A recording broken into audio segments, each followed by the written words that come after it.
अस्सलाम वालेकुम स्टूडेंट्स, आपको बड़ा आवाज़ आ रही है।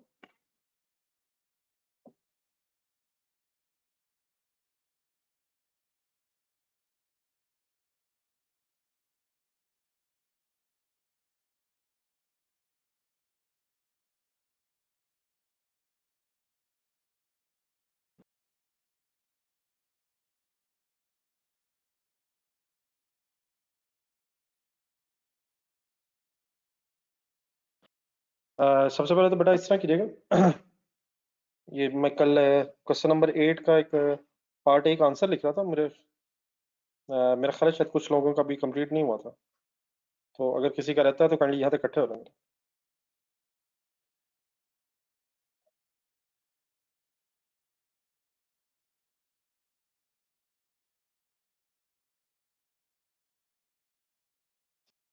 ये जो ज़रा नोट करना चाहे नोट करना, मैं 1-2 मिनट ज़रा वेट कर रहा हूँ, ज़रा बच्चे भी इकट्ठे हो जाएंगे।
ये हो गया क्या?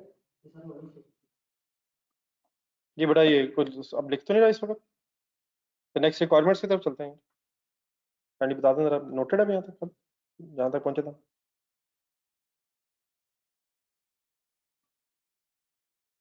तो साहब लिख तो नहीं रहे।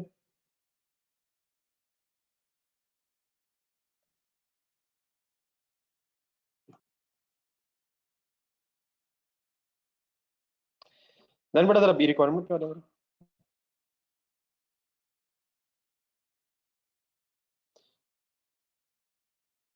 सबसे पहले तो इसमें एस्टीमेट जो चेंज हुआ था, क्वेश्चन का पेज नंबर आ सके पहले आप ही बता दीजिएगा जरा मेरे सामने से करते।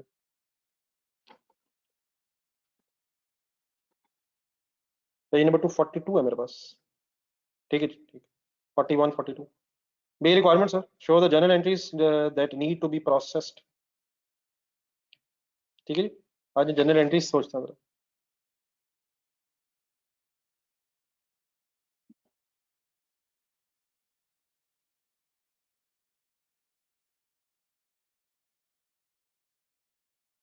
सर जी जाने दें, हाफिज अब्दुल्ला साहब जाने दें, गुस्सा यार। तो सिचुएशन में रेजुअली 5000 है, तो 5000 एंड में बचेगा। 5000 डिप्रिशिएट नहीं करेंगे। रिवाइज सिचुएशन में रेजुअली 10,000 है, तो देर फॉर एंड में 10,000 बचेगा। ठीक है जी, चेक कर लें। 152 माइनस 147 और 162 152। ओरिजिनल सिचुएशन में 5000 फ्यूचर में डेप्रिशिएट नहीं होना, और रिवाइज सिचुएशन में 10,000 फ्यूचर में डेप्रिशिएट नहीं होना। 10 ही बचा। ठीक है सर, क्या सवाल कुछ और है? बता दें जरा, कंडी फाइनल हो गया। 152 माइनस 147 और 162 625 माइनस 152 625। तो 10,000 का डिफरेंस रिवाइज सिचुएशन में, because 10,000 is the residual value.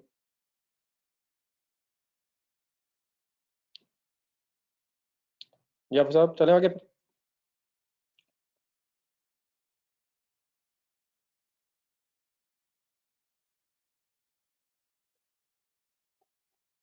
हाफिज अब्दुल्ला साहब।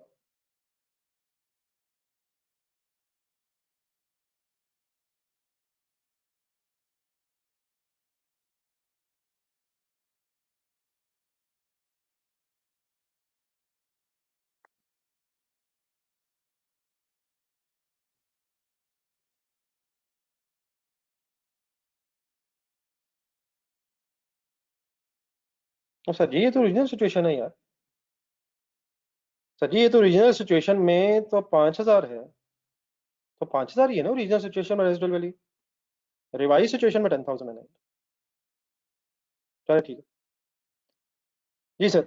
बी पार्ट से journal entries that would need to be processed. हाँ जी, एग्जामिनर अगर जनरल एंट्रीज मांगेगा, हेडिंग बनाएंगे जनरल एंट्रीज। तो पिछले जितने साल की जनरल एंट्रीज हैं,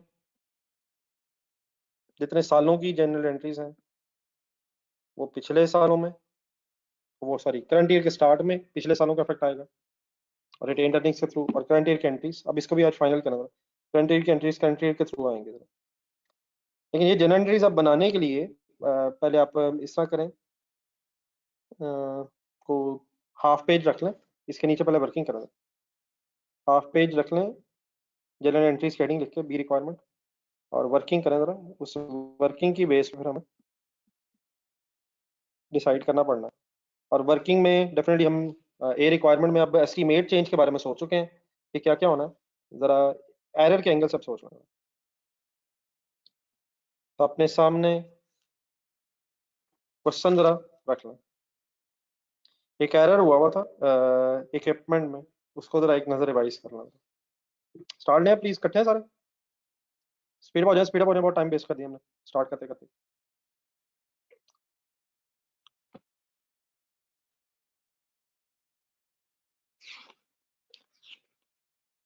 स्लो है सर जी, स्लो है, स्लो है, स्लो है, टू मच स्लो है सर। जी सर। क्वेश्चन सेज 2003 में ये डिस्कवर हुआ है कि 2001 में जुलाई 1 में 2000 जुलाई 2001 जुलाई में जो इन्वेंट्री बेची थी उसकी कॉस्ट को हमने इक्विपमेंट में डेबिट कर दिया था। तो आज हम पहले वर्किंग्स में ना सिंपल सी एंट्रीज लिख लें, उनको फिर देख के इंशाल्लाह वो एंट्रीज बना लेंगे जो एग्जामिनर के एंगल। तो आज जरा वर्किंग में पहले वो बेसिक सी एंट्री लिख लें जो हमने रेक्टिफाइंग करनी है। तो इफेक्ट ऑफ एरर, ये वाली वर्किंग करते हुए मैं आपको भी सजेस्ट करूंगा कि पहले सिंपल एंट्रीज मतलब जो होनी है वो लिखना without any written running word, वो बाद में फिर एग्जामिनर के लिए हम इकट्ठी कर लेंगे। फर्स्ट जुलाई 2001 को एरर हुआ, स्टार्ट ले लें जरा। एरर था कि इक्विपमेंट डेबिट हुआ, तो रेक्टिफाइंग एंट्री बनी, करेक्शन एंट्री बनी, cost of sales debit and equipment credit. ठीक है सर। 300,000 से ये फिगर है सर जी, पार्टिसिपेट करें प्लीज सर, है ना।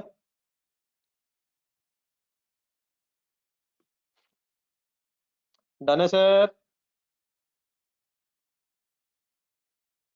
देन गेम जरा थोड़ी और ऑन करें। 31 दिसंबर 2001 की डेट है, ईयर एंड 31 दिसंबर है। तो डेप्रिसिएशन चार्ज करें, रिवर्स करें, सी या R, speed up speed up, कल बातें हो गई हैं सारी। ये बिल्कुल ठीक है, आप हिसाब जाने दें, गुस्सा है यार, अब चार्ज करना शुरू हो गए हैं।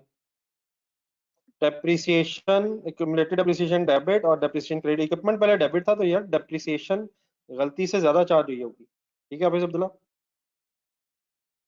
ठीक है। लेकिन हम कैसे निकालूं?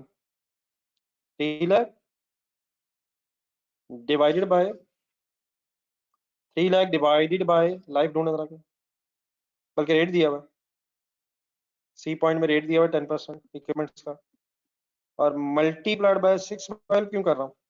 क्योंकि एरर हुआ है 1 जुलाई पे, और portion for the part of the year, ढूंढने सारी चीजें इक्विपमेंट वाले पैराग्राफ के अंदर अंदर है ना आपने।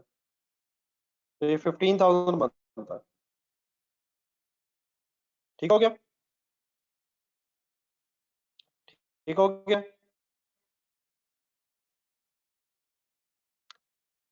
देन इसके बाद एक नेट इफेक्ट ऑन प्रॉफिट भी कैलकुलेट करना है, जो फिर नेक्स्ट रिक्वायरमेंट्स में यूज हो जाएगा।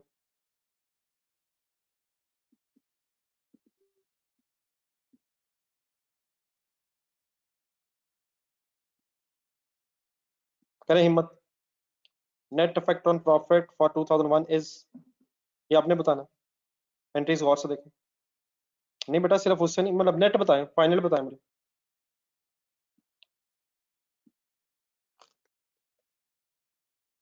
Final final final final means final figure के साथ। दो एंट्रीज हैं, दोनों का नेट इफेक्ट सोचो। ना करें सर, ना करें। 15,000 है ना यार, ये 1.5 लाख कह दिया आपने। 15,000 है, 1.5 लाख नहीं है, वो 3 लाख है यार। बेटा क्या हो गया, वो 275 कैसे बनाए जा रहे हैं? प्लीज प्लीज, 3 लाख और 15,000 है, ये 275 का भी बना दिया है। क्या बना रहे हैं, क्या कर रहे हैं? कॉस्ट ऑफ सेल डेबिट होने से profit, cost of sale debit होने से एक्सपेंस बढ़ के प्रॉफिट कम होगा 3 लाख से। 3 लाख से प्रॉफिट कम होगा, और डेप्रिसिएशन क्रेडिट होने से 15,000 से प्रॉफिट बढ़ेगा। तो नेट करके, नेट इफेक्ट करके, नेट करके 3 लाख से बढ़े कम होगा, सॉरी 3 लाख से प्रॉफिट कम होगा एक्सपेंस के बढ़ने से, और 15,000 रुपये से प्रॉफिट बढ़ेगा। तो नेट ऑफ करके 2,85,000 रुपीज से फाइनल बता दें, के होगा या जी होगा, कम होगा ज्यादा होगा? के जी। पार्टिसिपेट, सुस्ती ना बुलाएं।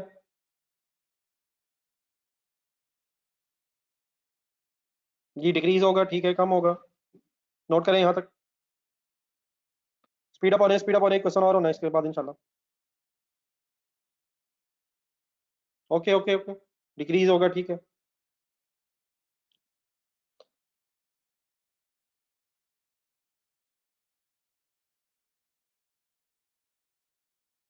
नोट करके बताना जरा यहाँ तक।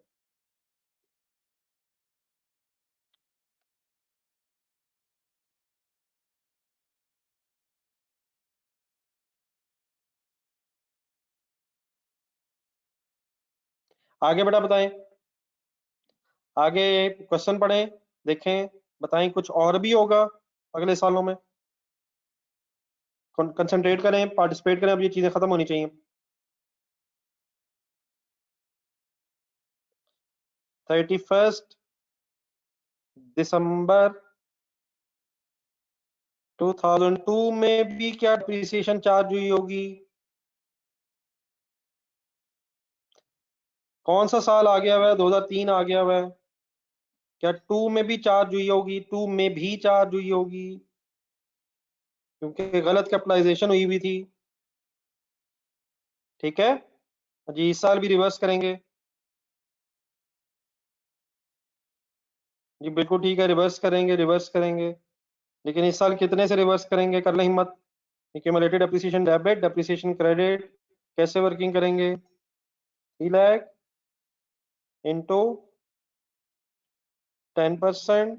अब इस साल पूरा साल ही होगा, which means 30,000। First year 6 months थे, देयरफॉर अ पोर्शन किया, और पूरे साल की चार्ज होगी, सॉरी चार्ज हुई होगी जो रिवर्स करनी है हमने। Done sir.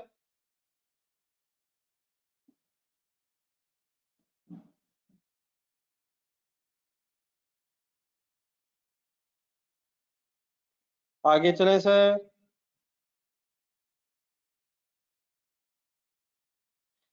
देन 2002 में इस एंट्री से प्रॉफिट पे क्या फर्क पड़ेगा? 2002 में तो और एरर की करेक्शन की कोई एडजस्टमेंट नहीं है। तो net effect on profit for 2002 is 15,000 से डिप्रिसिएशन कम हो रही है, सही बताइएगा। इंक्रीज आई या डिक्रीज डी? करने, पार्टिसिपेट करें सारे। सॉरी 30,000, 30,000 से इंक्रीज हो रहा होगा, डेप्रिसिएशन क्रेडिट होके प्रॉफिट बढ़ जाएगा। कंप्लीट करें यहाँ तक।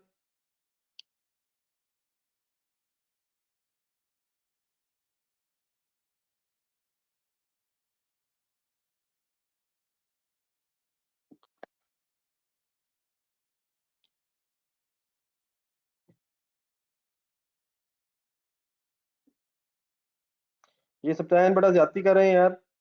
मैंने अभी आपसे कहा हम वर्किंग कर रहे हैं, वर्किंग में जब फिगर्स आ जाएंगी तो एग्जामिनर के लिए एंट्रीज लिख लेंगे, इंडिविजुअली अगर इस तरह करेंगे तो मुश्किल है।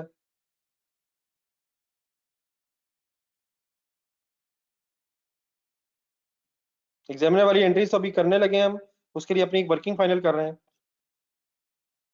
देन बेटा यहाँ तक नोट कर लिया, यहाँ तक नोट कर लिया सबने?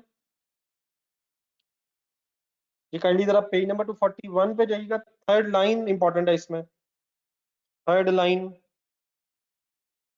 थर्ड लाइन पढ़ें, थर्ड सेंटेंस, फर्स्ट पेज के एंड पे, पेज नंबर 241 के एंड पे। क्या without considering the additional formation 2003 भी बना लिया है? हिम्मत करें, अब ये बातें खुद ढूंढनी चाहिए आप लोगों को। 2003 की वर्किंग भी कर ली है,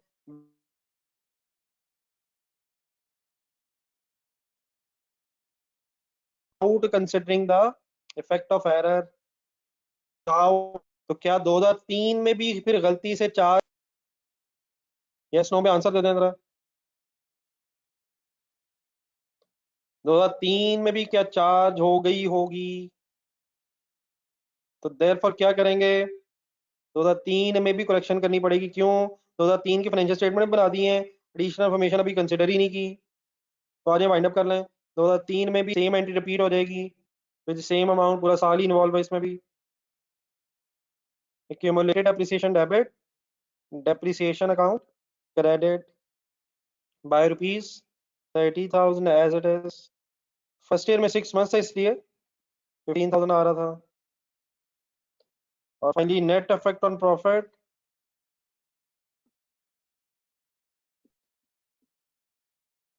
फॉर 2003 इज 30,000 इंक्रीज। कंप्लीट कर लें ये, डेप्रिसिएशन कम होने से प्रॉफिट फिर बढ़ जाएगा।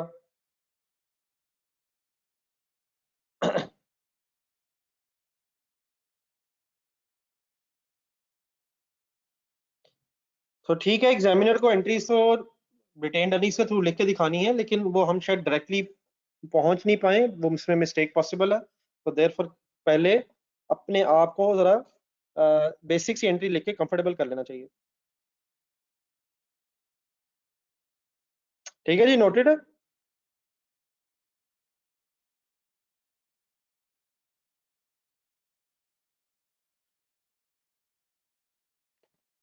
देन बड़ा इस तरह करना है आपने, अभी ये जो वर्किंग्स में अपने एंट्री लिखनी है, इनको एग्जामिनर के लिए कन्वर्ट करना है। तो आ जाए जरा, गेम फुल ऑन है।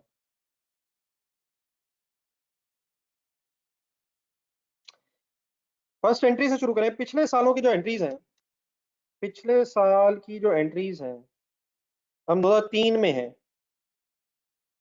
तो पिछले सालों में 2001 में और 2002 में एंट्रीज हुई हैं। अब 2001 में एक पहली कॉस्ट ऑफ सेल वाली भी एंट्री है और डेप्रिसिएशन क्रेडिट वाली भी। तो कॉस्ट ऑफ सेल की वजह से, just a minute, cost of sale की वजह से डेबिट होने से फिर प्रॉफिट कम हो गया था 3 लाख, डेप्रिसिएशन से प्रॉफिट बढ़ रहा था, लेकिन नेट इफेक्ट 285,000 रह गया था। तो बेटा ये जो 3 एंट्रीज हैं, 1, 2 और 3, 2001 और 2 से रिलेटेड, इन सबको इकट्ठा सोचना है। और जहां जहां इनकम स्टेटमेंट के हेड्स डेबिट क्रेडिट हो रहे हैं, वहां फिर अब रिटेन्ड अर्निंग्स के एंगल से सोचना है। नहीं सर जी, सप्तान साहब जरा गेम सीरियस है। तो पहले आप जरा बेसिक्स एक एंट्री यहाँ से फाइनल कर लें, फिर उसके बाद लिखते हैं। डेफिनेटली कंपाउंड एंट्री बनेगी पिछले 2 सालों की।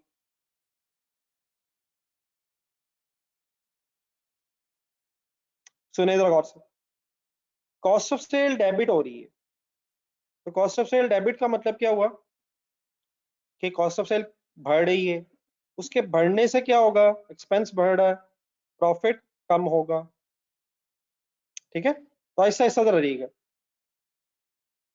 तो कॉस्ट ऑफ सेल डेबिट का मतलब फाइनली प्रॉफिट ने कम होना है, विच मींस रिटेन्ड अर्निंग्स ने डेबिट होना है। इक्विपमेंट क्रेडिट पे कोई इतराज? इक्विपमेंट क्रेडिट पे कोई एतराज? कंसंट्रेट करें फुल जरा। एतराज किन हेड्स पे है? जो इनकम स्टेटमेंट से रिलेटेड है। तो ये तो बैलेंस शीट आइटम है, एज ऑन होती है, इसने तो होना ही होना। अगली एंट्री देखें, accumulated appreciation balance sheet item है, एक्यूमुलेटेड एप्रिसिएशन इक्विपमेंट से रिलेटेड है, इसलिए उस पर इशू नहीं है।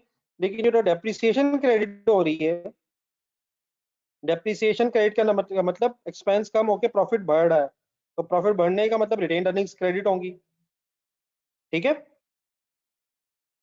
ठीक है सर। इसी तरह अगली एंट्री फिर है, एक्यूमुलेटेड डेप्रिसिएशन डेबिट 30,000 और डेप्रिसिएशन क्रेडिट, और डेप्रिसिएशन क्रेडिट और फिर प्रॉफिट बढ़ेगा। उसके बाद फिर 2003 की एंट्रीज हैं। तो 2003 की एंट्रीज तो एज इट इज होनी है, उसमें कोई मिक्स नहीं होना। पिछले सालों की जो एंट्रीज हैं वो रिटेन अर्निंग्स के थ्रू होनी है। बाकी इस साल की तो इनकम स्टेटमेंट अभी बन रही होगी, तो वो इस साल की इनकम स्टेटमेंट में रिकॉर्ड कर लेंगे। तो जरा कैलकुलेटर उठाएं जरा। 3 लाख से रिटेन अर्निंग्स डेबिट हो रही हैं,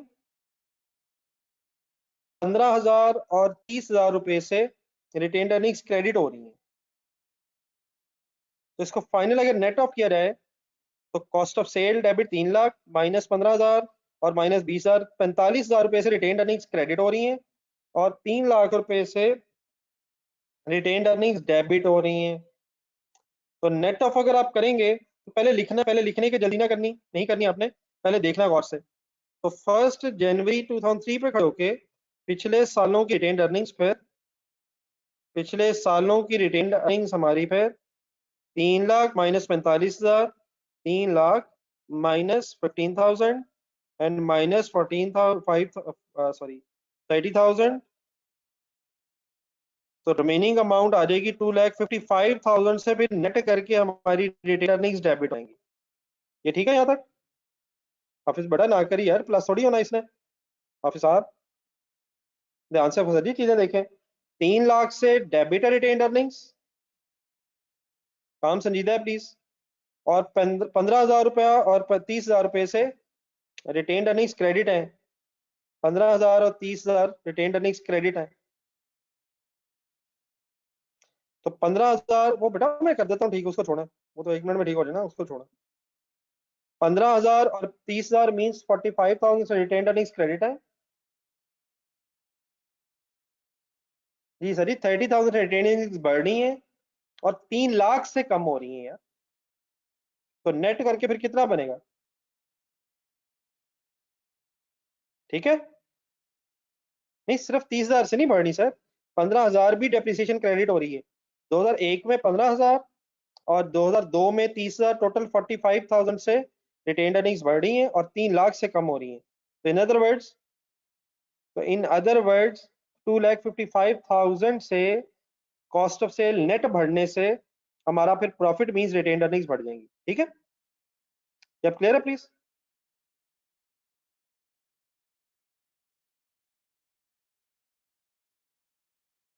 यहां तक क्लियर? प्लीज क्लियर है?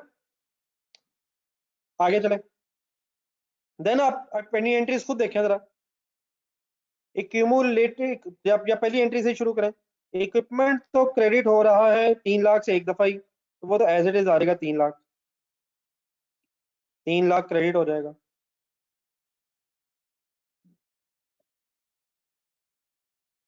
इस एंट्री में तो इसको तो कंपाउंड करके अगर लिखेंगे तो एक दफा क्रेडिट हो रहा है। ठीक है, और फाइनली जरा एक्यूमुलेटेड डेप्रिसिएशन प्लस करें। 15,000 से एक दफा डेबिट हुई है और 30,000 से फिर एक दफा डेबिट हुई है, तो एक्यूमुलेटेड डेप्रिसिएशन फाइनली 45,000 से फिर डेबिट हो जाएगी। ठीक है, तो इसमें बेटा डबल एंट्री फाइनल हो जाएगी। पिछले जितने साल भी इन्वॉल्व हो, जितने साल पिछले इन्वॉल्व हो, तो उन सब सालों का इफेक्ट फिर जो इनकम्स और एक्सपेंसेस से रिलेटेड है वो रिटेन्ड अर्निंग्स में आ जाएगा, और बाकी जो बैलेंस शीट आइटम्स हैं वो कंबाइन होकर आ जाएंगी। तो अब ये एंट्री सबको फाइनली क्लियर होगी। ये भी लिख लें, वर्किंग तो आपने सॉरी लिख ली है, लेकिन ये एंट्री फाइनली जो मैंने हाफ पेज चढ़वाया था उस पर नोट करना। तो एक्सपेंसेस अगर बढ़ेंगे तो रिटेन्ड अर्निंग कम होगी, और एक्सपेंसेस अगर ज्यादा होंगे तो रिटेन्ड अर्निंग कम हो जाएगी। एक्सपेंसेस अगर बढ़ेंगे सॉरी तो रिटेन्ड अर्निंग्स कम हो जाएंगी, और एक्सपेंसेस अगर कम होंगे तो रिटेन्ड अर्निंग्स बढ़ जाएंगी। ठीक है जी, फाइनली एक रिस्पॉन्स देते हैं जरा, यहाँ तक तो जरा बात थोड़ी सी नहीं थी।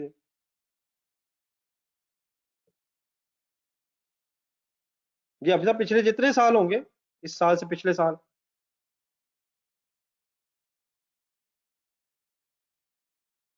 तो इस साल से जितने बेटा पिछले साल होंगे वो सारे साल रिटेन्ड अर्निंग्स में एडजस्ट होंगे, उनके इनकम और एक्सपेंसेस के इफेक्ट। और फिर अभी बाकी एंट्रीज रहती हैं वो मैं एज इट इज लिख देता हूँ। रिटेन्ड अर्निंग्स बेटा 3 लाख, कैलकुलेटर पकड़े, मैं तो बार बार आप कह रहा हूँ, आप प्लीज मेरी बात नहीं सुन रहे। 3 लाख से कॉस्ट ऑफ सेल बढ़ने का मतलब, डेबिट होने का मतलब प्रॉफिट कम होगा। तो 3 लाख से प्रॉफिट कम होने होगा, 15,000 से बढ़ेगा, फिर 30,000 से बढ़ेगा, तो नेट ऑफ करके 2,55,000 रुपीज से हमारा प्रॉफिट कम हो जाएगा, क्योंकि एक्सपेंस 3 लाख से बढ़ रहा है कॉस्ट ऑफ सेल का, डेप्रिसिएशन कम हो रही है, लेकिन वो टोटल सिर्फ 45,000 से हो रही है। ठीक है जी, अब रिटेन्ड अर्निंग्स फाइनल है, रिटेन्ड अर्निंग्स 2,55,000 है।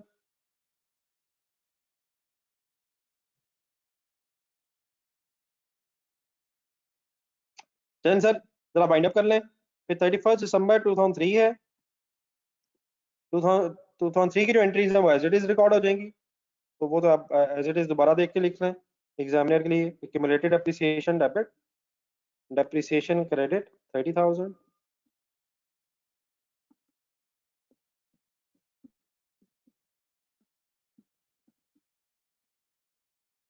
और फाइनली एक और एंट्री है, पहले आप यहाँ तक आ जाए फिर मैं बताता हूँ एक और एंट्री कौन सी है। एरर से रिलेटेड तो यही एंट्रीज हैं, 2 एंट्रीज पिछले साल की, उनका इफेक्ट पे कंपाउंड लेना है, और जो करंट ईयर वाली एंट्री वो करंट ईयर के थ्रू रिकॉर्ड हो जानी है।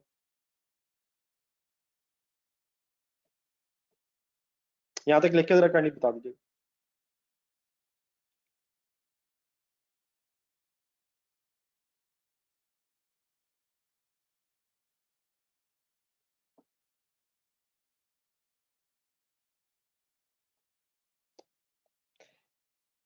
देन बेटा जरा एस्टिमेट चेंज की वर्किंग में जाए जरा, एस्टिमेट जहाँ चेंज हुआ था,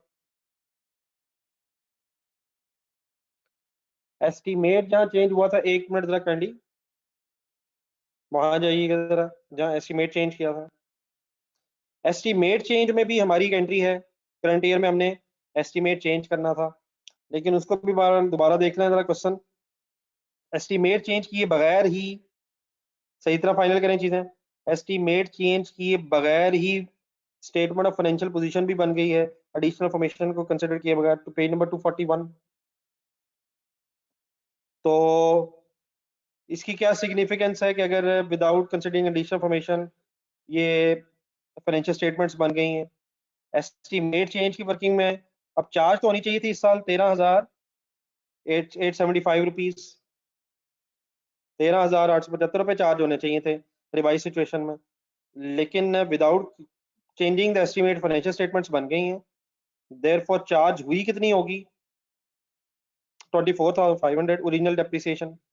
तो देयरफॉर अब हम जो एंट्री करेंगे वो फिर डिफरेंस से एंट्री करेंगे, जिसको हमने कल एक्सप्लेन भी कर लिया था। तो ये समझ आता है प्लीज कि 25,500 चार्ज हो गया होगा, हालांकि चार्ज होना चाहिए था 13,875।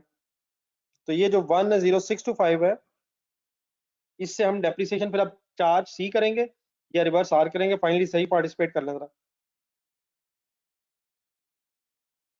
फिगर्स देख के बता दो जरा।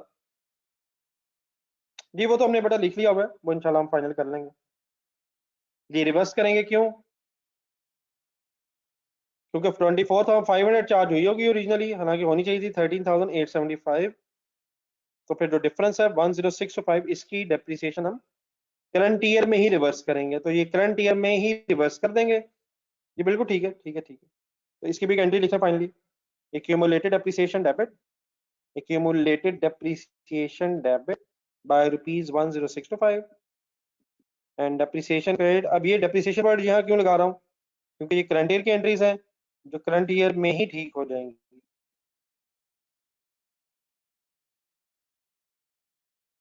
बाकी डेफिनेटली जब वो ठीक कह रहे हैं जब आप प्रॉफिट की हम वर्किंग कर रहे होंगे तो इंशाल्लाह फिर डेफिनेटली इसको भी कंसिडर कर लेंगे। इसके साथ हमने लिख तो लिया है कि डेप्रिसिएशन डिक्रीज होनी है, जिसका ऑटोमेटिकली प्रॉफिट पे फिर इफेक्ट आएगा।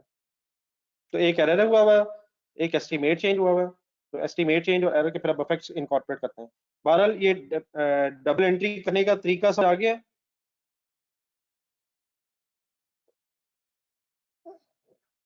पिछले जितने साल हैं उन सालों में रिटेन्ड अर्निंग्स में इफेक्ट जाने हैं, और जो करंट ईयर है उसमें उसका इफेक्ट करंट ईयर के एडजस्टमेंट्स में आ जाएगा।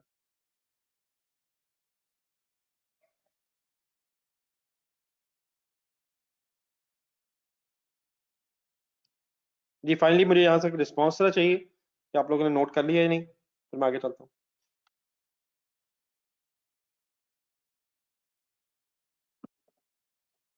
कोई अगर लिख रहा है तो काइंडली बता दें।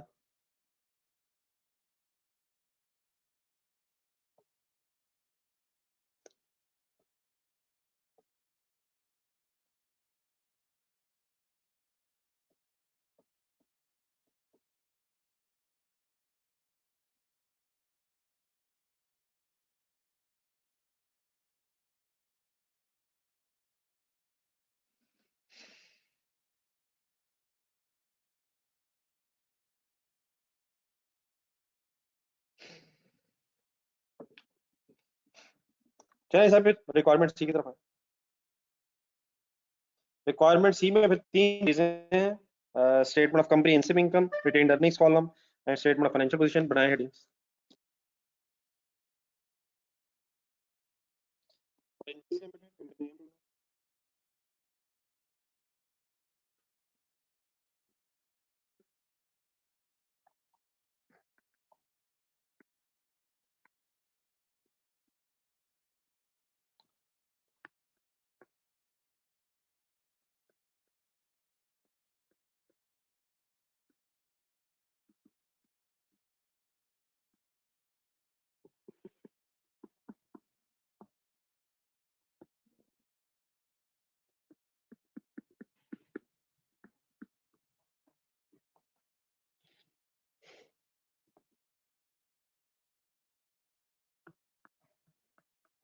देख लें स्पेस आपको जितनी जितनी रिक्वायर्ड होती है, ये बिल्कुल ठीक है। एक्सट्रैक्ट बनाना है तो 3 डाटा भी देखें क्वेश्चन का, 2001 अवेलेबल है। देन उसके बाद रिटेन्ड अर्निंग्स का कॉलम बनाना है।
और लास्ट फिर इसके बाद स्टेटमेंट ऑफ फाइनेंशियल पोजीशन।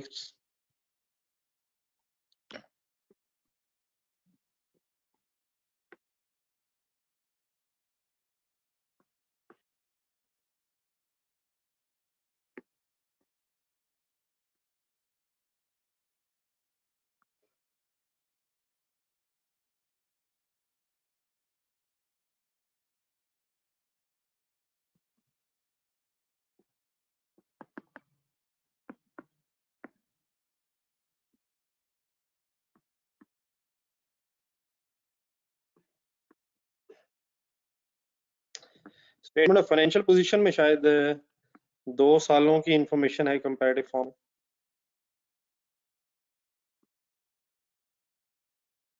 मिल रहा है जी? सॉरी, एज ऑन, ठीक है जी, सॉरी, एज ऑन 31 दिसंबर, बिल्कुल ठीक है।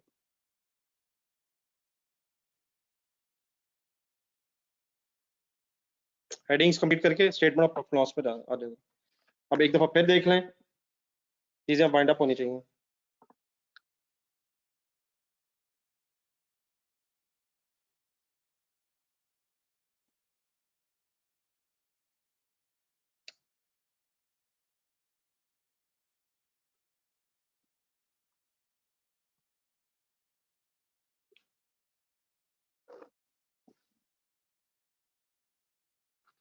जी ठीक है, जज़ाकल्लाह। जी सर, शुरू करें।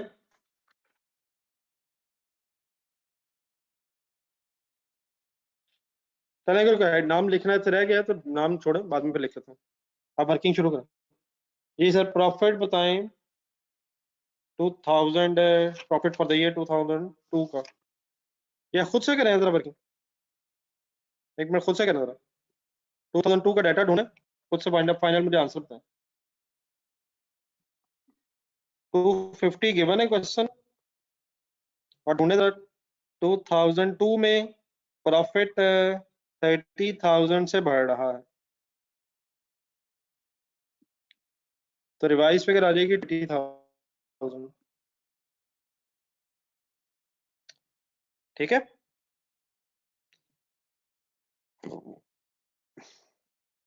क्वेश्चन देखना है और वर्किंग पे जाना है। ठीक है सर, तो 80,000 से प्रॉफिट बढ़ रहा है। देन 2003 में आए, 2003 का प्रॉफिट 3 लाख है। कंसंट्रेट करना फुल। 2003 में भी एरर की करेक्शन है 30,000, प्रॉफिट बढ़ रहा है। लेकिन एक चीज मिस नहीं करनी, एक चीज मिस नहीं करनी, अपने एडजस्टमेंट में जाए जहां एस्टीमेट चेंज किया हुआ है। 10625 भी ढूंढना है, 10625। ये डेप्रिसिएशन डिक्रीज हो रही है, ये भी सोचें। तो 10625 से भी डेप्रिसिएशन डिक्रीज हो रही है 2003 में एस्टीमेट चेंज की वजह से। तो 10625 भी प्रॉफिट में ऐड होगा, डेप्रिसिएशन डिक्रीज हो रही है। गौर से देखें, ये ठीक है प्लीज। फाइनली 340 और 2002 जो कंपैरेटिव है उसके ऊपर स्टेट भी लिखें, कोई इशू तो नहीं है।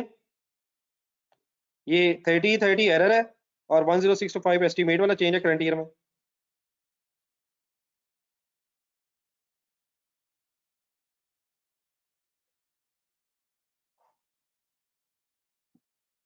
चलें आगे।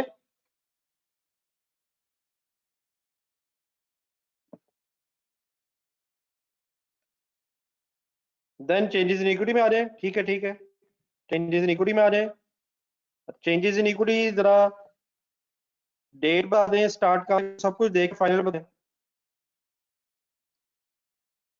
1 जनवरी 2000 कौन से स्टार्ट करूं, बताएं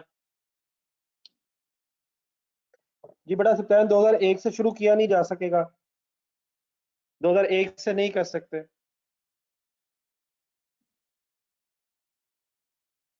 2001 से शुरू नहीं कर सकते, 2001 से शुरू नहीं किया जा सकेगा, क्योंकि 2001 का प्रॉफिट नहीं पता। ये 1 मिलियन आपके सवाल में नजर आ रहा है, ये 2002 का ओपनिंग है, विच मींस 2001 का क्लोजिंग है। ठीक है, तो 2001 का प्रॉफिट नहीं पता। नहीं सर जी, हमें बैलेंस शीट में नहीं डाल सकते, रिटेन्ड अर्निंग्स के बैलेंस में नहीं डाल सकते सर, वो तो डालना है, वो नहीं मैं कह रहा। 285 तो डालना है, लेकिन हम शुरू वहां से नहीं कर सकते। 1 मिलियन में करेक्शन तो है, लेकिन हम 1 मिलियन से पीछे नहीं एक साल जा सकते। हमें स्टार्ट करना पड़ेगा 1 जनवरी 2 से। हाँ, 1 जनवरी 2 वाला ये जो 1 मिलियन है, या 2001 वाला जो 1 मिलियन है, इसमें करेक्शन होनी है अभी हमारी। ठीक है, तो वो अलग चीज है। लेकिन हमें 2001 का प्रॉफिट मिल जाता तो हम एक साल पीछे भी जा सकते हैं। ये प्लीज बात क्लियर है सब?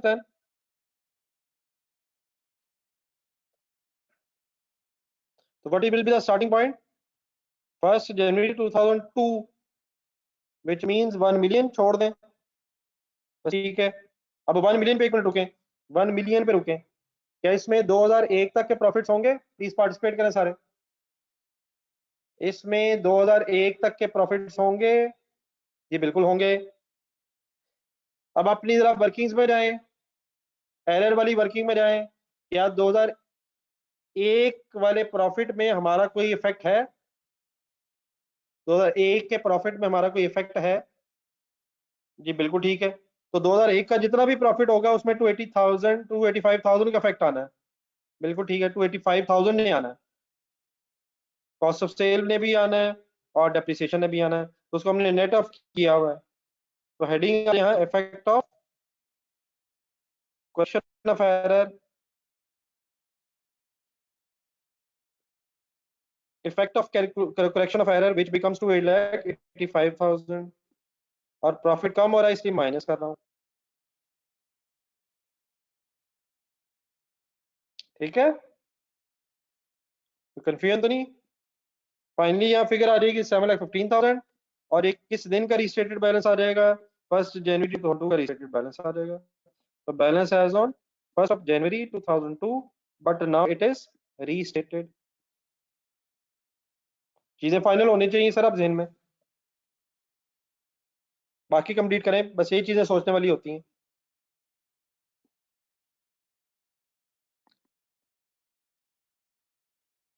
जी करते रहे, अब फिगर अवेलेबल है। Profit for 2002, but now it is restated, and the restated profit is like 80,000।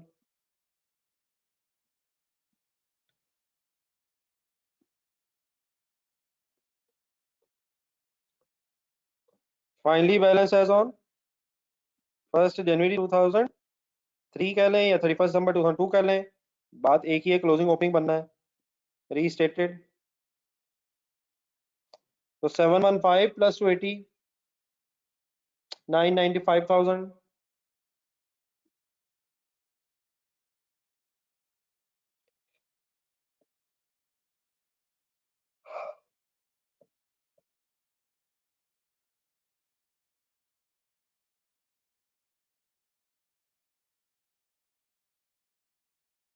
और आगे जाएं, प्रॉफिट फॉर 2003,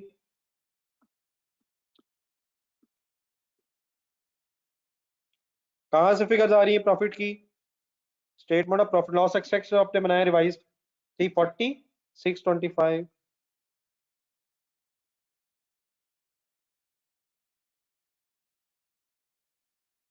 जब यहाँ रिस्टेटेड लिखने की जरूरत नहीं है।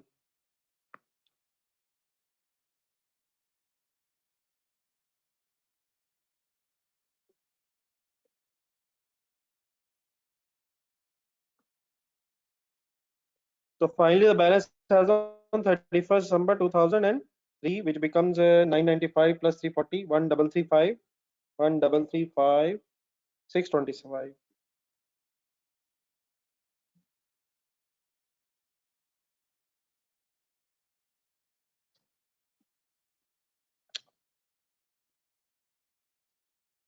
इकट्ठे हो जाए यहाँ तक।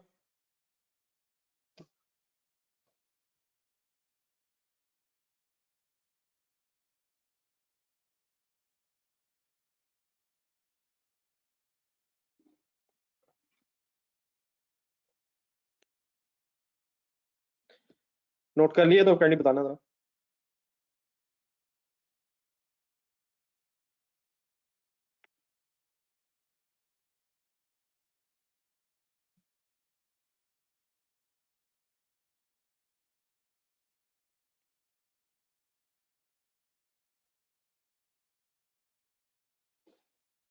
कहीं नोट कर लिए तो बता दे, तो बाइंड अप कर लें। हैं अभी एक दो चीजें।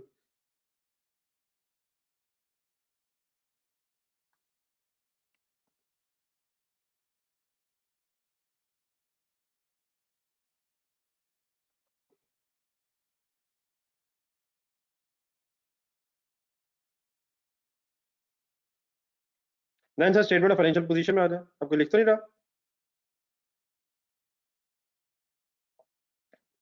चलिए कंप्लीट कर।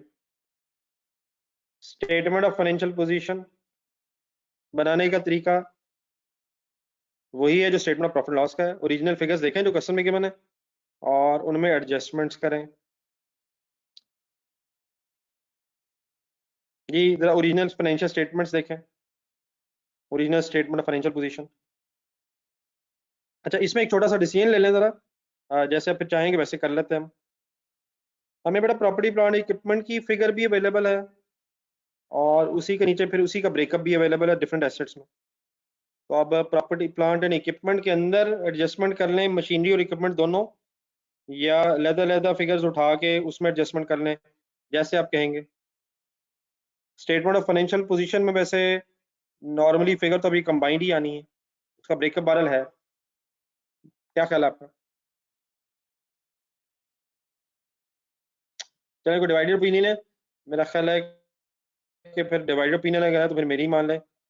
तो स्टेटमेंट ऑफ फाइनेंशियल पोजीशन में क्योंकि कंबाइंड फिगर ही आती है प्रॉपर्टी प्लांट इक्विपमेंट की, और उसका अगर कोई ब्रेकअप हो तो वो नोट्स में आता है, तो डेफिनेटली अलग करना चाहें तो पॉसिबल तो है क्योंकि उसने भी अलग डेटा दिया है, लेकिन कंबाइंड फिगर में कर लें।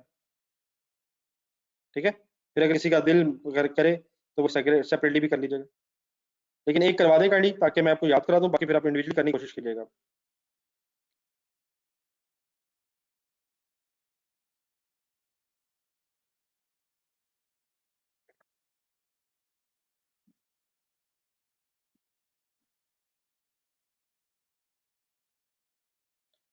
तो 1566 काइंडली स्टार्ट लें जरा।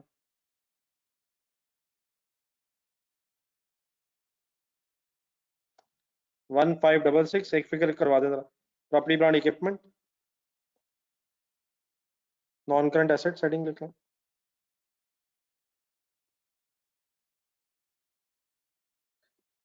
Property plant and equipment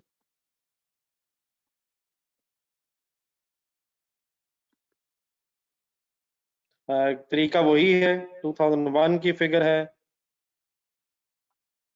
1566 mistakes हो रही हैं अभी भी, फाइनल करने की कोशिश करें। 1566 वर्किंग्स में जाएं, जरूर ढूंढें वर्किंग वर्किंग वर्किंग।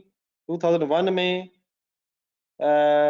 30,000 से इक्विपमेंट क्रेडिट हो रहा है, माइनस हो जाएगा, और 15,000 से एक्यूमुलेटेड एप्रिसिएशन कम होके एसेट बढ़ रहा है तो डेबिट हो जाएगा। मिल गया 2001?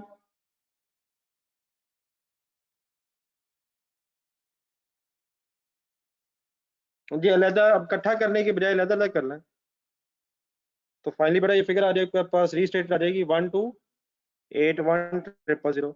बाकी इस तरह के दोनों साल जरा खुद इंडिविजुअली करें, देख के फिगर। मैं जरा 2 मिनट रुक रहा हूँ।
ये बड़ा बिल्कुल ठीक है, कम्युलेटिव इफेक्ट्स आएंगे काइंडली, लेकिन जरा खुद से जरा एक दफा कर लें।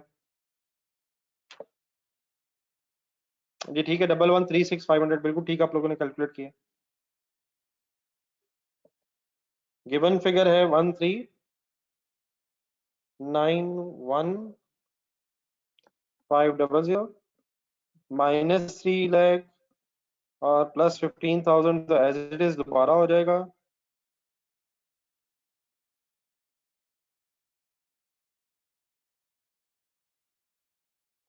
लेकिन इसके अलावा एक एक्स्ट्रा फिगर प्लस 30,000 भी आएगी, 2002 की जो डिप्रिसिएशन रिवर्स हुई थी। तो 131136 सॉरी 500।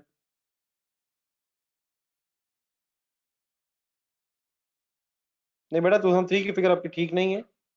हाँ सॉरी आपकी ठीक है, एक आसिम साहब की ठीक नहीं है। आसिम साहब दोबारा फिगर चेक करना जरा। जी 992 नहीं, एक फिगर मिस कर रहे हैं आप, जरा दोबारा देखें। एस्टीमेट चेंज भी है, एस्टीमेट चेंज भी है, एस्टीमेट चेंज भी है रहीम साहब।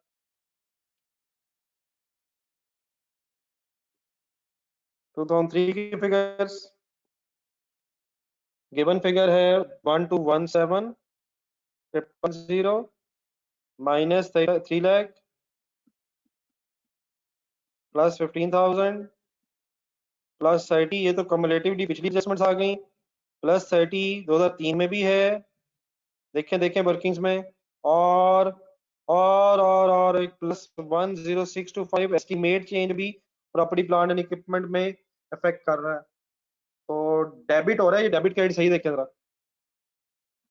तो क्यूमुलेटेड डेप्रिसिएशन जहां जहां डेबिट हो रही है वो अल्टीमेटली कम होके एसेट को अफेक्ट कर रही है। ये फैजान साहब आपकी फिगर ठीक नहीं आ रही, पहले दोबारा जरा देखें। 1002 आई थिंक फाइन फिगर है, 6 to 5।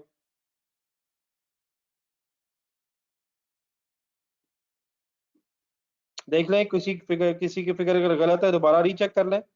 कोई कंफ्यूजन है तो मुझे बता दें। जिन्होंने कंप्लीट कर लिया फिगर्स मेरे साथ मैच हैं, आप रिटेन अर्निंग्स फाइनल करें। ठीक है, फिगर्स बट चेक कर लें, और अगर हम ठीक है तो रिटेन अर्निंग्स फाइनल करें आप लोग। किसी को अगर फिगर्स क्लियर नहीं हो रही तो वो पूछ ले। जी ठीक है सही साहब। जी बिल्कुल ठीक है, statement of changes in equity आप बनी हुई है, तो वहां से फिगर देख के लिखें।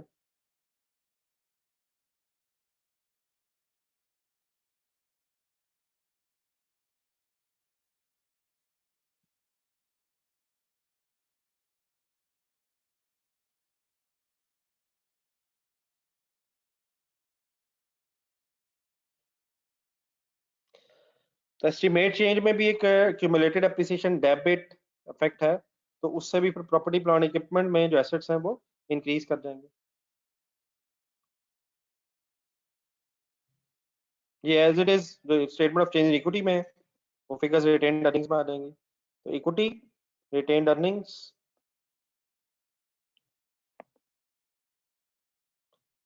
Straight away from statement of financial position.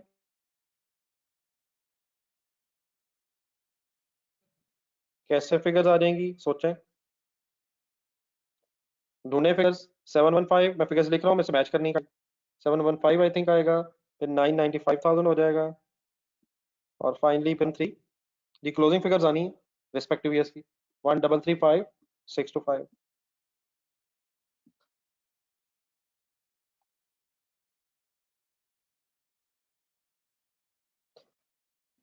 एक फाइनल रिस्पॉन्स अगर कंप्लीट कर लिया सबने यहाँ।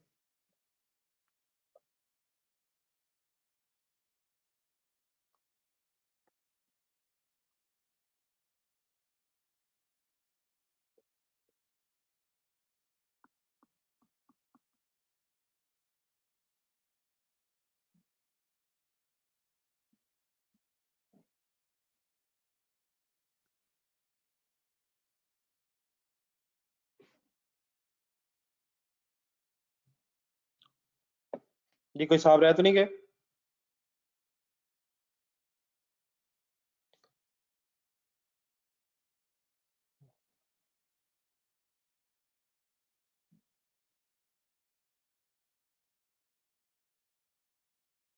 जी डेफिनेटली बेटा, अगर इंफॉर्मेशन एक से ज्यादा हो जाए तो फिर कैलकुलेटर पे ना करें, फिर लेजर बना के करें, जिसका कल मैंने किया था। जब फिगर्स रिवर्स करके वर्किंग करनी पड़े और फिगर्स एक से ज्यादा हैं तो सिंपली कैलकुलेटर पे करने की बजाय लिख के कर लेना चाहिए, मिस्टेक का चांस थोड़ा कम हो जाएगा। जी dear, after all this story now आज फाइनली दो नोट्स बनाने हैं, एक एरर करेक्शन नोट है और एक एस्टीमेट चेंज है। तो सबसे पहले वही बना लें जो लिखा हुआ है, note of change in accounting estimates. तो ये नोट है, एरर करेक्शन नोट हो या चेंज इन एस्टीमेट का नोट हो, ये डिस्कस में फिर बनेगा। तो आए इस बात को भी मेरे साथ आज फाइनल कर लें। फिगर अब सॉल्व हुई नहीं है, जस्ट हमें प्रेजेंट करनी है, एक दफा दोबारा देख के बातें खत्म करें। Oranges limited,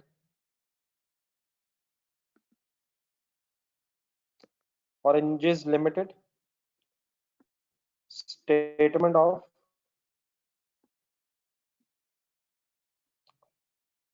sorry notes of financial states,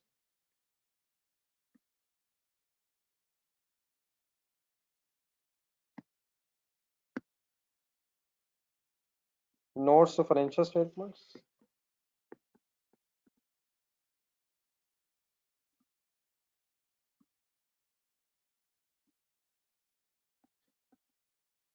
for the year end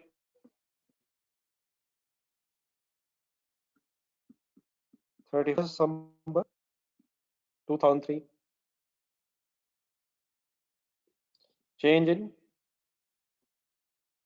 estimates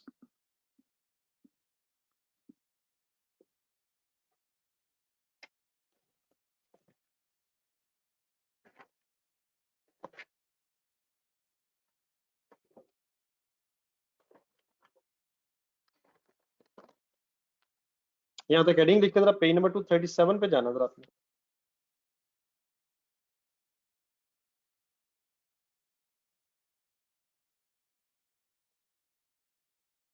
अगर नोट कर लिया तो पेज नंबर 237 पे कर ली जाए। उसके नोट कर लिए, पहले ये बता दो।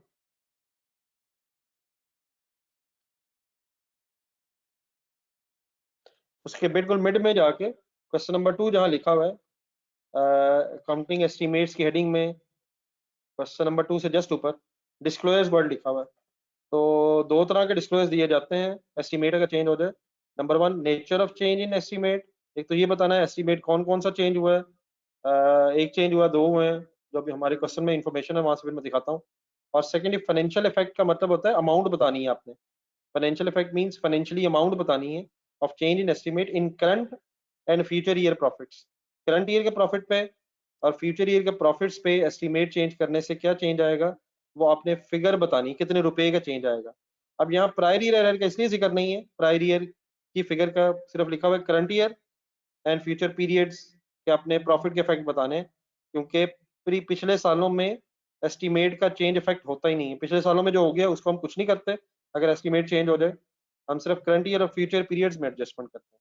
ठीक है, तो पेज नंबर 237 पे डिस्क्लोज प्रोस्पेक्टिवली होता है क्योंकि ये एस्टिमेट चेंज, तो kindly nature of change in estimate and financial effect of the change in estimate in current and future periods. तो इन दो चीजों को जहन में रख लें, बाकी फिर मैं अभी सॉल्व करता हूँ। ठीक है, पढ़ लिए। अब आ जाए क्वेश्चन पे आ जाए।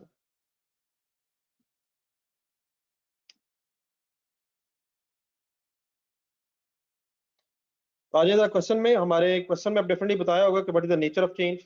तो what is the nature of change in 2003, लिख लें जरा मेरे साथ देख के जरा। क्या एस्टिमेट्स बदले थे, ढूंढे जरा अपने पास डाटा ढूंढा। मशीनरी के एस्टिमेट से चेंज हुए थे, इक्विपमेंट में तो एरर है। Company change its estimate of,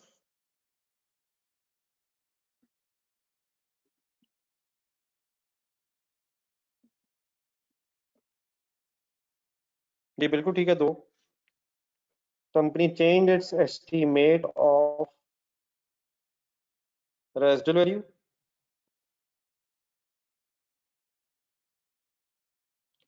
from 5,000 to 10,000. In addition,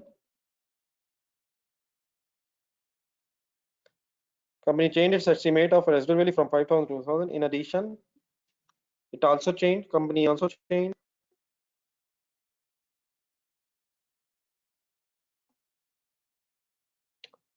its estimate of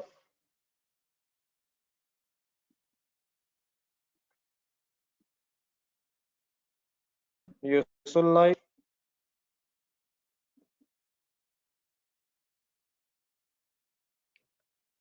from 10 years to 15 years. तो दो एस्टिमेट चेंज हुए। अकॉर्डिंगली ये इन्फॉर्मेशन आपको क्वेश्चन में से मिला करेगी, आपको बस पता होना चाहिए कि लिखनी है 10 years to 15 years. So this is the nature of change in estimate.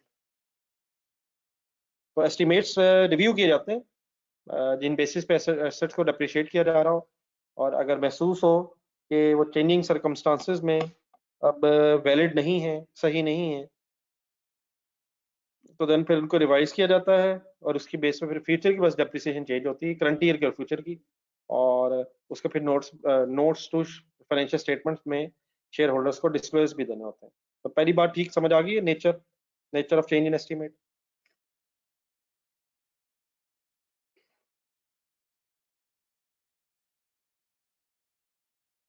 Then उसके बाद उसका अगला सेंटेंस देखें, फाइनेंशियल इफेक्ट बताना है। The effect of the financial effect of change in estimate is,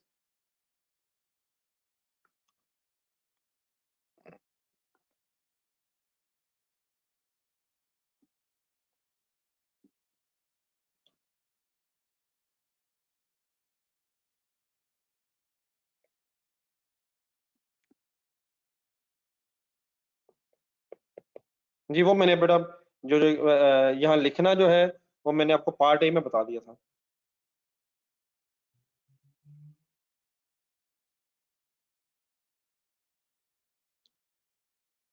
ये हमारे साथ ठीक कह रहे हैं, जरा एक वर्ड जरा बीच में ऐड कर लेना चाहिए।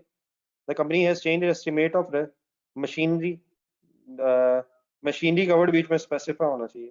Company change its estimate of residual value related to machinery, एक वर्ड बीच में जरा ऐड कर लें, रिलेटेड टू मशीनरी, किस एसेट का है मेंशन होना चाहिए।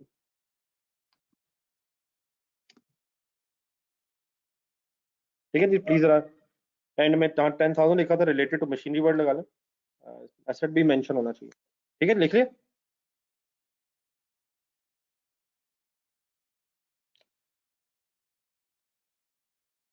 देन काइंडली जरा ये जो financial effect of change in estimate है, इसका जरा मेरे से तरीका सुन लें कि ये पता कहाँ से चला करेगा। तो जरा वर्किंग वन में आ जाएगा, पार्ट ए में।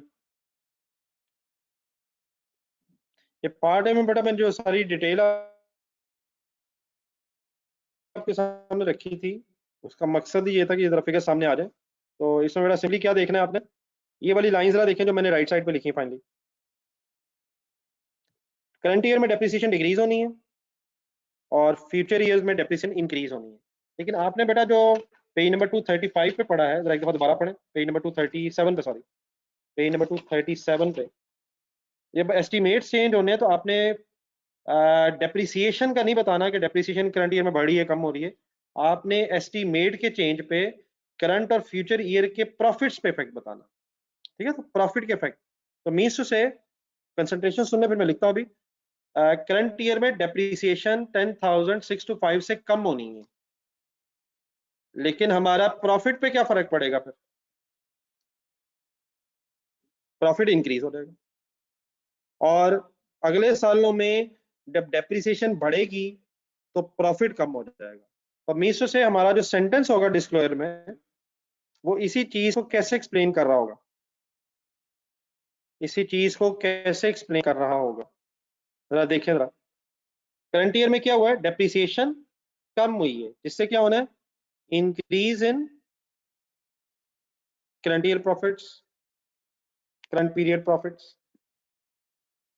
ये समझ आ रहा है? प्लीज इंक्रीज क्यों लिख रहा हूँ, ये किस कॉन्टेक्स्ट में इंक्रीज लिख रहा हूँ, करंट पीरियड प्रॉफिट्स। तो प्रॉफिट के एंगल से अपने अपने एस्टीमेट के चेंज का इफेक्ट बताना है। तो increase in current period profits by ₹1065, और नेक्स्ट सेंटेंस एक बनना है, फ्यूचर की डेप्रिसिएशन, फ्यूचर की डेप्रिसिएशन बढ़नी है तो उससे क्या होगा, डिक्रीज इन फ्यूचर पीरियड्स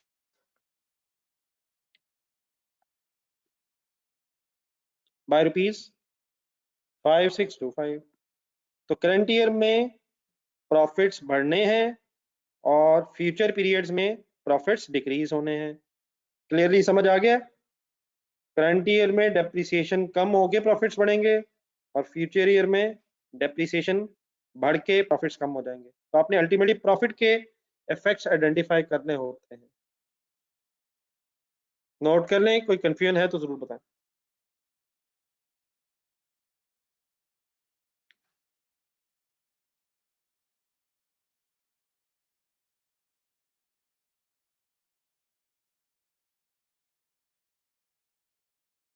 आज जरा कंप्लीट कर लें।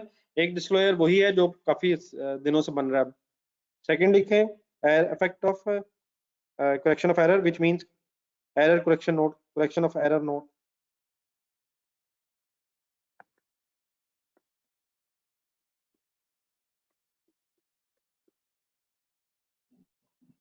इसमें एक नजर दोबारा अगर रिवाइज करना है, नेचर बताना है और फाइनेंशियल इफेक्ट बताना है।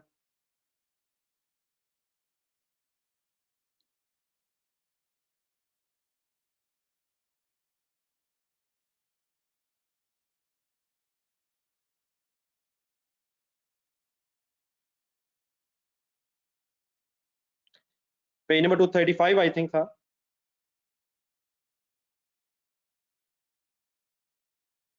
तो दो चीजें होंगी, दो चीजें डिस्क्लोज करनी है इसमें।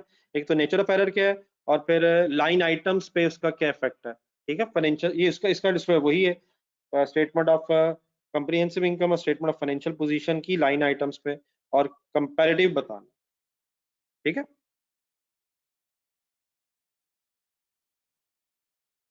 रेडी है sir?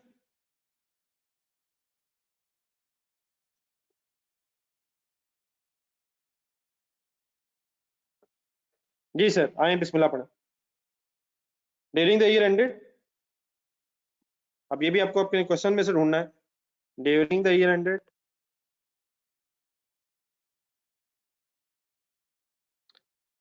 31 December 2001, cost of inventory sold,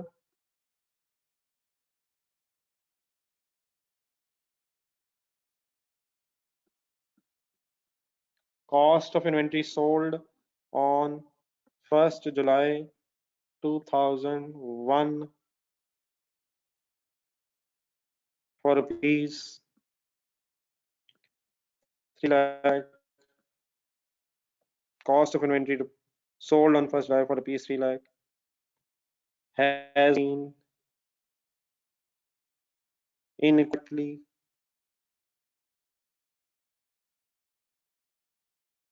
debited to equipment.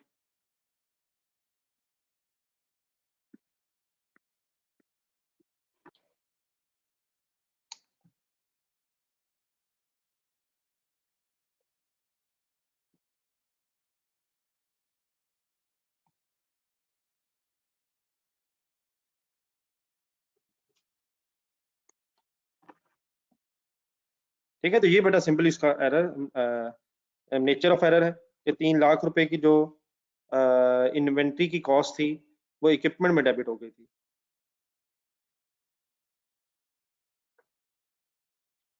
Next line में फिर आ जाए, द इफेक्ट ऑफ करेक्शन। और बेटा ये 2001 में एरर हुआ हुआ है, क्या हो गया? ये तो डिस्कवर 2003 में हुआ है, क्या हो गया? एरर बताना है, एरर कब हुआ है? वो तो डिस्कवर इस साल हुआ है, 2001 में एरर हुआ है। The effect of correction of error on line items, on line items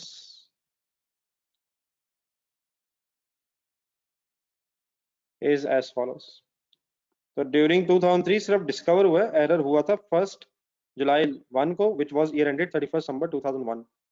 effect of correction of error on, sorry, line items of, थोड़ा सा और एक्सप्लेन करना, लाइन आइटम्स ऑफ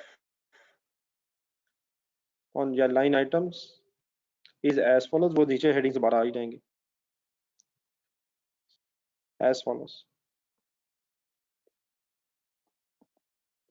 इस पे number 1, effect on statement of profit loss.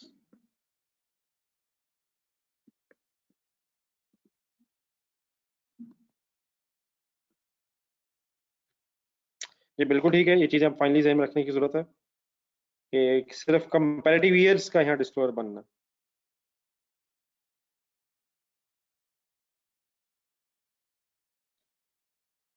Comparative years के angle से ये story आपने फाइनल करनी।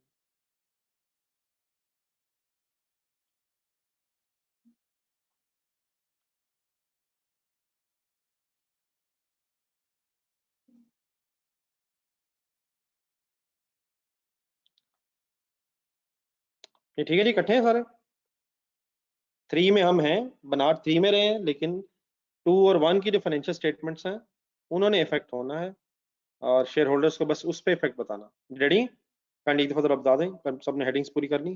ये फिगर्स आपने काइंडली पहले मेरे से ढूंढ लेनी है जरा, शायद एक दो इश्यूज हैं इसमें।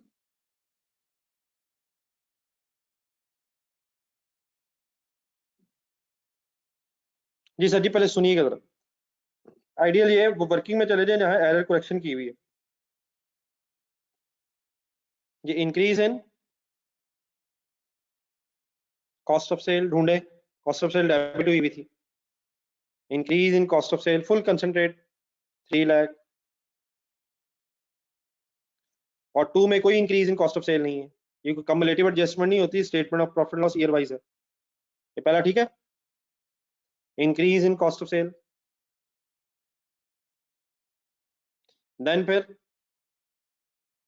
2001 पहले फाइनल करना है, डिक्रीज इन डेप्रिसिएशन, एसेट कम हो गए, डेप्रिसिएशन रिवर्स हुई।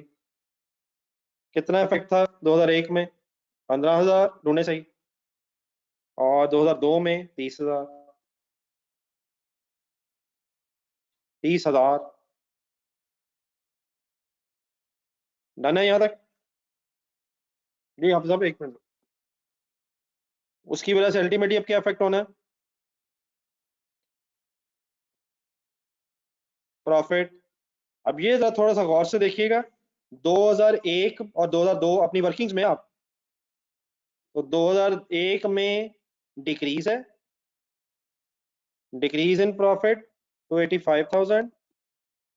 तो अब इसको एक ही लाइन में लिखने के बजाय नेक्स्ट लाइन में लिख दें, इंक्रीज इन 2002 में फिर प्रॉफिट इंक्रीज है। तो रादर देन एक ही लाइन में मिक्सअप करें, 2002 में गौर से देख लें वो फाइनली जो नेट इफेक्ट्स लिखे हुए हैं।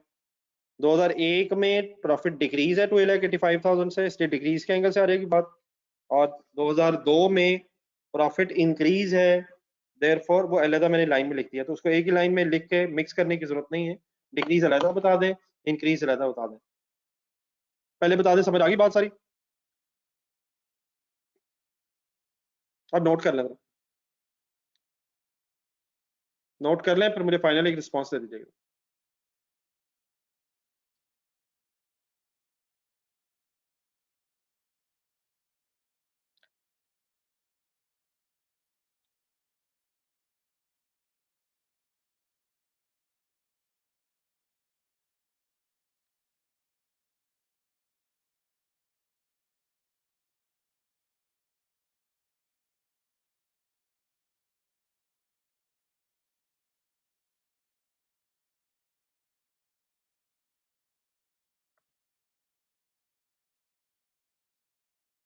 ये बड़ा, अगर ब्रैकेट्स आपने लगानी तो लगाई जा सकती है, एक्सपेंस बढ़ रहा है तो ब्रैकेट लग रही है, लेकिन ऐसा अगर इंक्रीज डिक्रीज आपने लिख लिया तो ब्रैकेट की जरूरत नहीं है।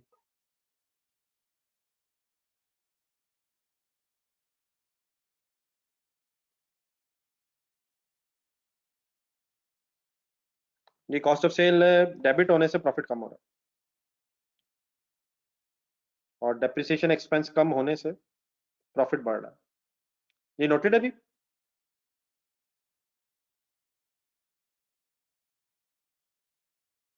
तो लिख तो नहीं रहा प्लीज सब। दूसरी वर्किंग भी करवा दें जरा, effect on statement of financial position.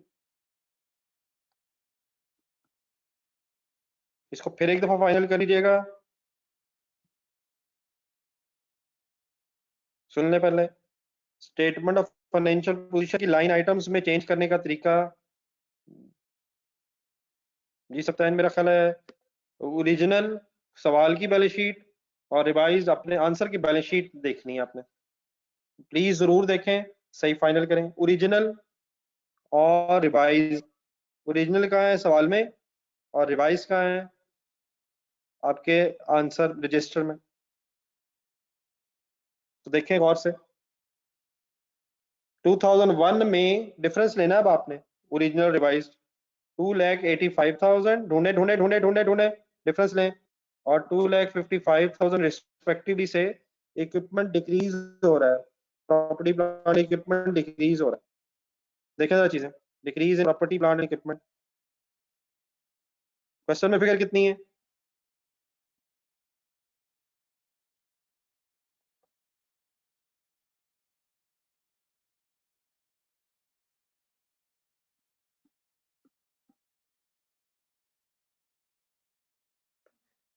चलो मैं फिगर अभी कंप्लीट करता हूँ, आप जरा ये भी चेक कर लें और रिटेन अर्निंग्स फाइनल करने में 1 मिनट के लिए रुक रहा हूँ, जरा 1-2 मिनट रुक जाते हैं, आप अपनी खामोशी से वर्किंग करें।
ये प्रॉपर्टी प्लांट इक्विपमेंट का डिफरेंस ले लिया सबने, ओरिजिनल और रिवाइज फिगर्स का, ये फिगर समझ आ गई? Decrease in property plant equipment,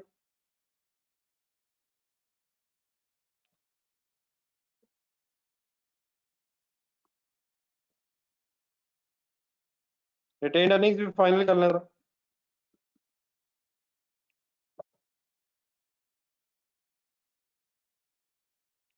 पुरानी क्वेश्चन वाली बैलेंस शीट और नई अपने रजिस्टर वाली बैलेंस शीट की फिगर्स का सिंपल डिफरेंस लेना है आपने, और देखना है कि इंक्रीज है उसमें या डिक्रीज है।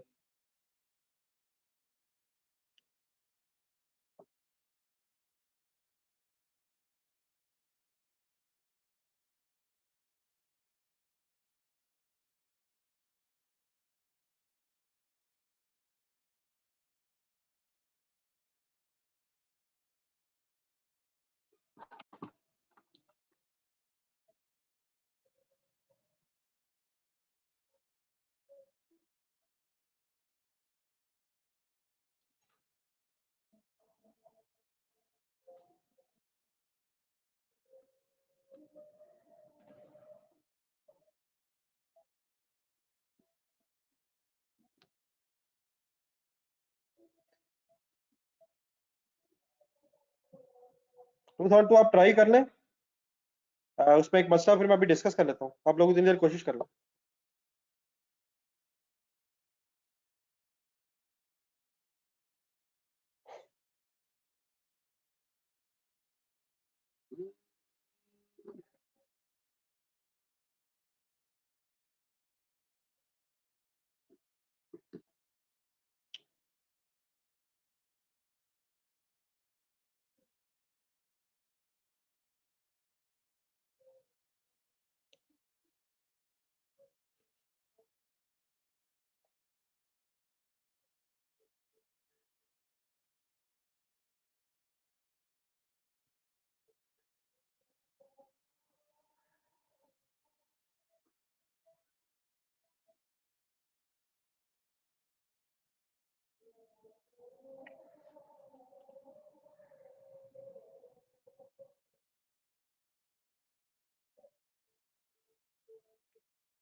जी बेटा बिल्कुल बात ठीक है आपकी, लेकिन एक मिनट जरा। सबसे पहले ये जो मैंने फिगर्स लिखी है ना प्रॉपर्टी प्लांट इक्विपमेंट की, ये पहले फाइनल कर लें कि ये फिगर्स कहाँ से आई हैं।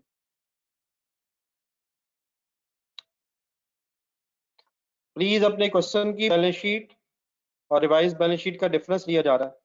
तो आपके क्वेश्चन में जो फिगर थी पहले, वो थी 156666 15 और 1281 रिवाइज फिगर है। ठीक है, तो ये फिगर्स आ गई हैं 15 पुरानी बैलेंस शीट में 2001 की, और रिवाइज बैलेंस शीट में 128000। इसी तरह नेक्स्ट देखें, 2002 में 2002 में 1391, और रिवाइज हमारी स्टेटमेंट ऑफ फाइनेंशियल पोजीशन में 1136500 है। ठीक है, तो इनका तो डिफरेंस है। सिमिलरली रिटेन्ड अर्निंग्स, काइंडली देखें। रिटेन्ड अर्निंग्स ओरिजिनल हमारे बैलेंस शीट में थी 1 मिलियन 2001 में, और रिवाइज बैलेंस शीट में क्या है 715,000। ये तीन फिगर्स ठीक है, पहले ये मुझे बता दें, बाकी आप ऐसे ही परेशान हो गए। 2002 बड़ा इजीली हो जाना है, अभी हो जाएगा। यहाँ तक ये बता दें, ये पहली तीन फिगर्स जो मैंने statement of profit financial position में लिखी है, ये सही है, इनमें तो नहीं मसला कोई।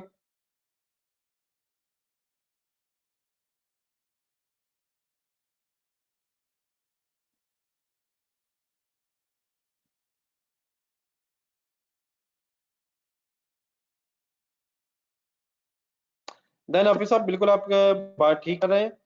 जस्ट एक मिनट जरा। ये प्रॉब्लम ये था कि ओरिजिनल बैलेंस शीट में हमारे पास 1 मिलियन तो डाटा था, लेकिन अगले सालों की रिटेन्ड अर्निंग नहीं। लेकिन बड़ा ये बिल्कुल सिंपल सी चीज़ है, कोशिश करें, कुछ लोगों ने बिल्कुल ठीक बताया है। अब अगर हमारे पास ये रिटेन्ड अर्निंग नहीं है ओरिजिनल बैलेंस शीट में क्वेश्चन की, तो क्या हम निकाल नहीं सकते? हम निकाल सकते हैं। हमें क्वेश्चन में ये बताया गया था कि डिविडेंड्स नहीं है, ट्रांसफर नहीं है, तो सिंपली क्या कर सकते हैं, 2002 में रिटेन्ड अर्निंग्स का बैलेंस से ओरिजिनली बन सकता है। 1 मिलियन का ब्रॉट डाउन 2002 के एंगल से, और 2002 का ये प्रॉफिट है। तो अगर डिविडेंड्स नहीं है, transfer to from retained earnings नहीं है, तो 12,50,000 बन जाएगा। ठीक है, तो ये ओरिजिनली यहाँ पे 12,50,000 होगा अगर उसने बताया नहीं है तो। ये अपने क्वेश्चन में ही वर्किंग कर लग रहा है, क्वेश्चन में ही लिख लें कि ये फिगर अगर नहीं बताई तो आप पहुंच सकते हैं। जी ठीक है, ये समझ आ गया 12,50,000 कैसे आया। 1 मिलियन क्वेश्चन के मुताबिक ओपनिंग है 2002 में, और 2,50,000 का प्रॉफिट है। फॉलो कर लिया सबने? तो ये फिगर अवेलेबल नहीं थी ओल्ड, रिवाइज फिगर तो अवेलेबल है, अब इसका डिफरेंस ले सकते हैं हम। जी ठीक है, आप सब ठीक कह रहे हैं। अच्छा लग रहा है, बच्चे सोच रहे हैं, पार्टिसिपेशन होनी चाहिए। तो फाइनली इसका डिफरेंस ले लें। Revise statement of financial position में, revised statement of financial position में 995,000 है। तो ये वर्किंग्स लिख लीजिएगा जरा, 1250 माइनस 995,000, तो 2,55,000 का डिक्रीज है।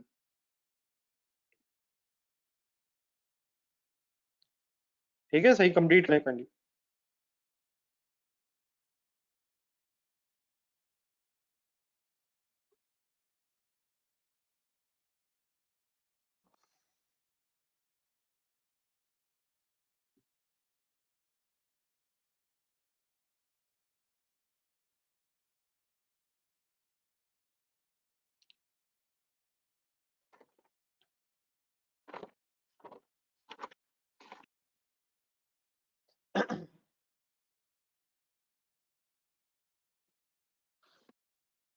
जी ऑफिस साहब बिल्कुल ठीक कह रहे हैं। 2003 की अगर रिटेन अर्निंग्स फाइंड आउट करनी हो तो प्रॉफिट ऐड होके बन जाएंगी, लेकिन वो करंट ईयर है, उसकी शायद हमें जरूरत नहीं है डिस्क्लोजर बनाते हुए।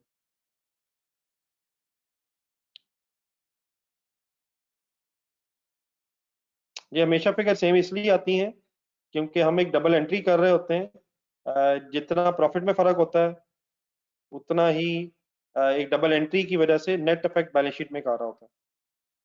तो डबल एंट्री है हमारी, एंट्री से अल्टीमेटली बैलेंस शीट मैच ही होनी है।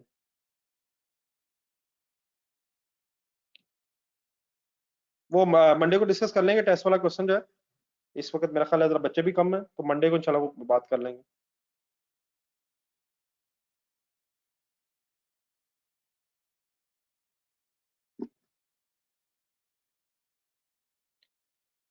देन बेटा इस तरह कीजिएगा, जी अब तक SCCL की तरफ जा रहे हैं। SCCL जरा बता दें मुझे, बस 2 मिनट जरा और, फिर एक दफा मेरा ख्याल है।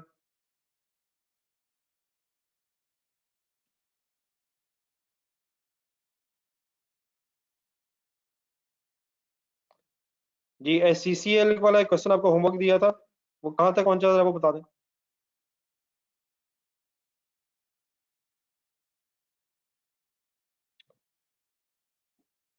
SCCL वाले में तो नहीं कोई प्रॉब्लम रह गया, उसमें मेरा ख्याल डेप्रिसिएशन वगैरह का मसला था।